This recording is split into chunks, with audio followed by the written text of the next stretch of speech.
Velice je hodná, ale neměla by maminka tolik omlouvat. Ajajajajajajaj. Izabelka je taky hodná, ale zase občas hráme. Když mě to nechceme. Nekňouráme, to je ošklivý. Nekňouráme, dobře? A Emmet je hodný, ale taky by mohl občas maminku víc poslouchat čertem.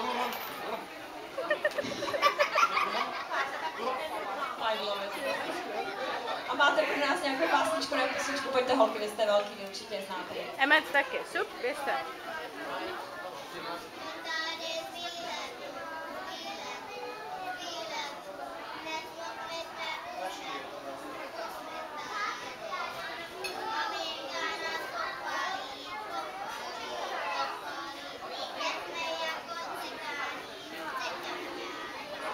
No krásně, to se zaslouží potlesk. Zatleska.